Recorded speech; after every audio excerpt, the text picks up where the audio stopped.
Hey guys, welcome back to the channel. I'm super excited for today's video because we are doing everything I crocheted in 2023. I did one last year for 2022 and you guys really enjoyed it, so I knew I had to make another one for this last year. And if I'm being honest with myself, I'm kind of annoyed. I did not crochet nearly as much as I did in 2022.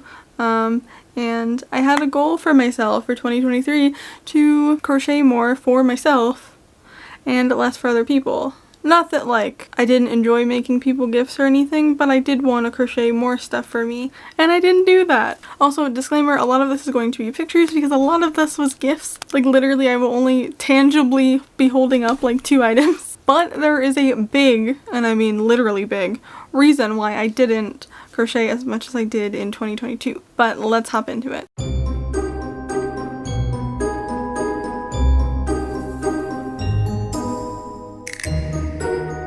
So starting off, the first thing I crocheted was in February, and it was this cute little guy. I made him specifically for the Valentine's Day makeup I did, just as like a little prop to hold.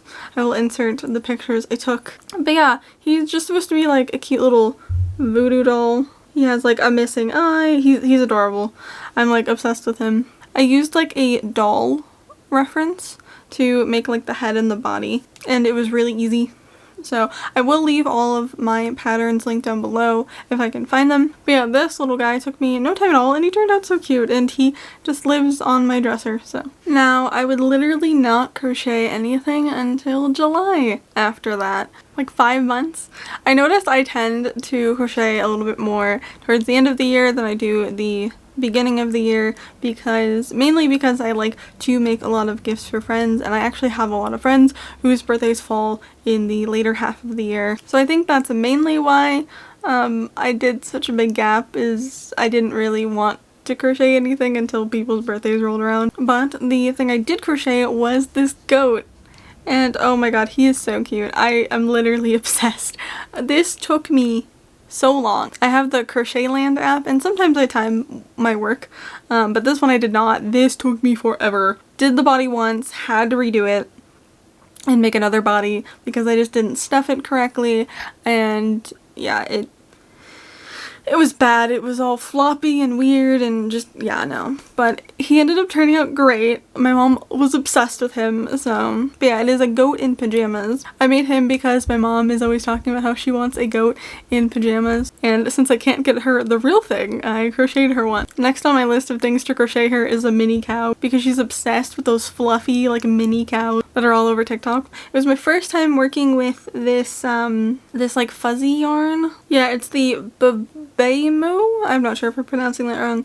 Eyelash Fun Fur Yarn, and it's basically yarn with all these like wispies on it, and that was very interesting to work with. Luckily I didn't have to work with it much because I was only using it for like the beard and the little like tuft of hair at the top, but I'm glad I got it and I'm glad I used it because I think it added a nice little detail to the goat to make it look more semi-realistic.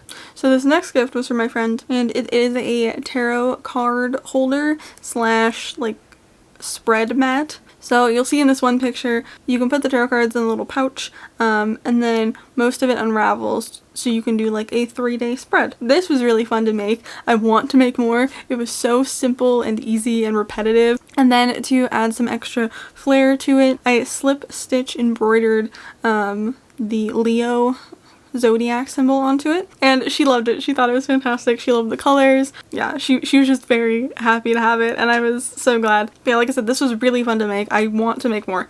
I forgot another thing I did actually crochet for myself this year, which I can't really show on camera. It's a little awkward, but it was this crocheted stuffed animal hammock, and this was really fun to make, really easy and repetitive. I just followed a tutorial on YouTube. And yeah, it came together in literally no time. Like I worked on this for like a couple hours over like the course of like a week, and it's held up really well. It's held up with 3 command hooks. I got the heavy duty ones, like the 25-pound ones, I think it is, just for like extra security. It probably didn't need the heavy duty ones, but because I made a relatively small one because I knew if I made anything bigger the corner would just look really cramped. So it holds about 1, 2, 3, 4, 6, yeah, roughly like 6 stuffed animals varying in sizes. Definitely would hold a lot more if all of them were small stuffed animals, and would hold a lot less if they were all bigger stuffed animals. Going back to the gifts, I made my friend this little frog with a mushroom hat.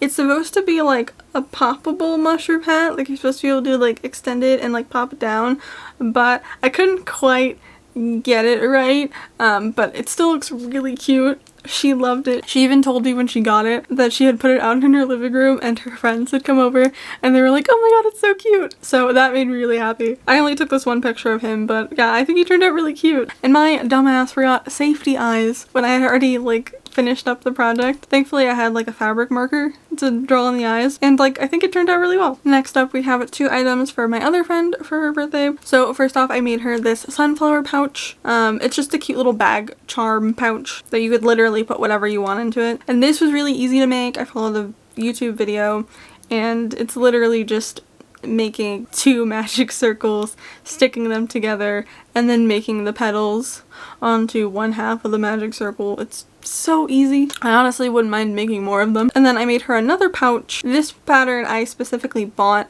and it's specifically a Sony Angel like see-through window bag charm, and I did it in purple and white because purple is her favorite color. But yeah, this one was also incredibly easy. It was just 2 rectangles, one with a hole in the middle. You just stitch them together. I honestly could have done without a pattern, but I didn't know what the fuck I was doing. So I needed the pattern as guidance. Also, if you're wondering what Sony Angel is in the little window, that is the Sony Angel that she made for me. I showed them off in a birthday haul, but the inside joke at that is I don't like Sony Angels. She's obsessed. I think they're like, I don't know, I think they're weird. I'm not a big fan, but I told her, I'm like, if they make a goth Sony Angel, I will buy it. And she made me one. So I used that baby as like a reference that I made everything correctly. I didn't save the picture and I wish I really would have. She posted on her Instagram story of her getting the gifts and putting her little Sony Angels in it. And it was so cute. I wish I had the picture. So now she has 2 more things to carry her Sony Angels in. Next up was a very last minute spontaneous gift for my mom. It was kind of a Christmas gift, kind of not, but I made her a little snowy tree. And I followed the pattern on this one to a T, and I don't know what happened. I think maybe I just overstuffed it, but it was supposed to be like this, and it was like this. So I don't know what happened. He's just a fat tree, it's fine. But I still think it turned out really cute regardless. If you guys have any suggestions on how I can make it look more like the pattern picture, let me know. Because yeah, I think I just overstuffed it. I hope that's what it was. So I wouldn't mind maybe making this again. I'm not going too crazy with the stuffing, and hopefully that helps. It could maybe be different yarn, or maybe even use a different hook size. I did use the hook size recommended, but I feel like it still turned out rather large compared to what the person made, so I don't know. But I still like it regardless. I still think it turned out really cute. So, and she really liked it, so it was like part Christmas gift, part not, because it's also Christmas decor. Now finishing off the gifts for all my friends and family, we have this little potato, and I am obsessed with him. I think he's so cute. I made this for my roommate for Christmas. We just have a weird inside joke about potatoes. We're always making potato jokes and references, and yeah. So I made them a potato, and oh my god, they're so cute. Oh my god, I loved it so much. It turned out so well. The little smile turned out so well. I do, however, need to get like a fabric marker or even like maybe some felt at some point, because I tried doing little blush marks and I just used a highlighter because that's all I had. So I wouldn't mind maybe investing in like either some fabric markers or getting some little felt sheets, because I think that would have made it look cuter, but I still really like the outcome of this. But yeah, they loved it. They thought it was fantastic. So they were very happy. Now on to the final thing that literally took up all of my time in 2023.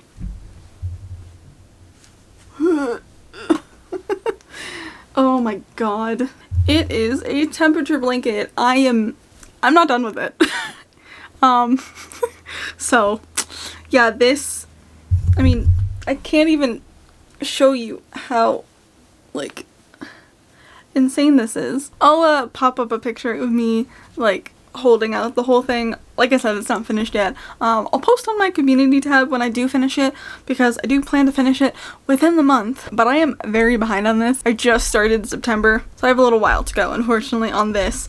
But like I said, I am determined to get it done by the end of this month. Yeah, this was a project and a half. I am never doing one of these again.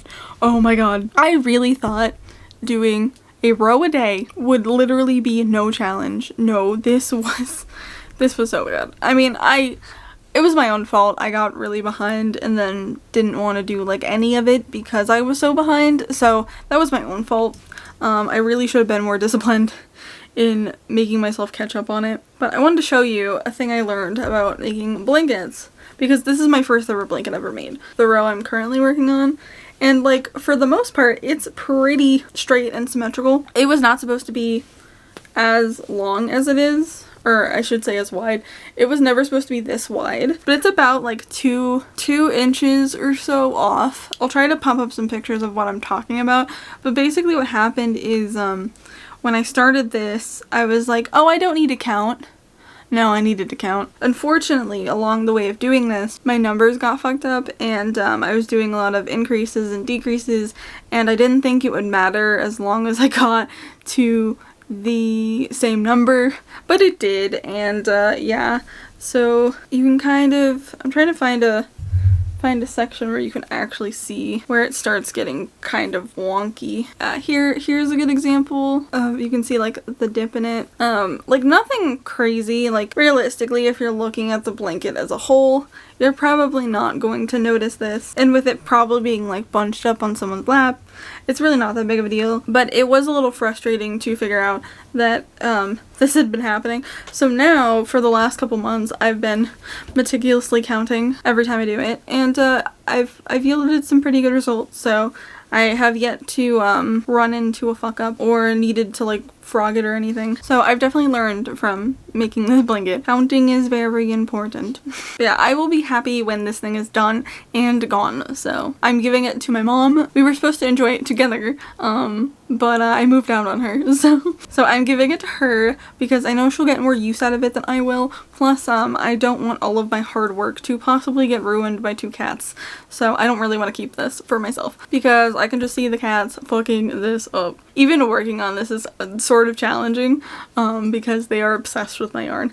So I either have to kick them out sometimes, or I just have to be really watchful of them when I'm making this. And yeah, like I said, I will post a finished photo of when it is done. I'm also making a TikTok showing off all of the months individually. So a shameless self-plug to go follow my TikTok. It is the same as my Instagram and Twitter handles at ntloverashley. So be sure to go check that out when that is posted. But yeah, that is the literal big thing that took up a majority of my 2023 when it came to crocheting. So lesson learned, don't do a temperature blanket ever again. But this has been a fun challenge, so I can't hate it. That is all I crocheted in 2023. Like I said, not that much. I'm so sorry. I really wish there was more. Next year, or this current year actually, we are in 2024. Not have a temperature blanket to worry about, so I can crochet whatever I want to my heart's content. Hopefully not another temperature blanket.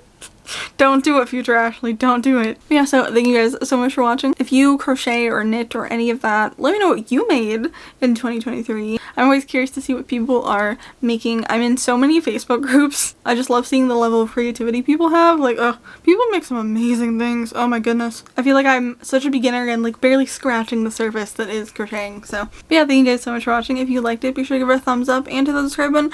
I post new videos out every Saturday, so don't forget to hit that notification bell so you never miss another upload from me, and I will see you guys in my next one. Bye!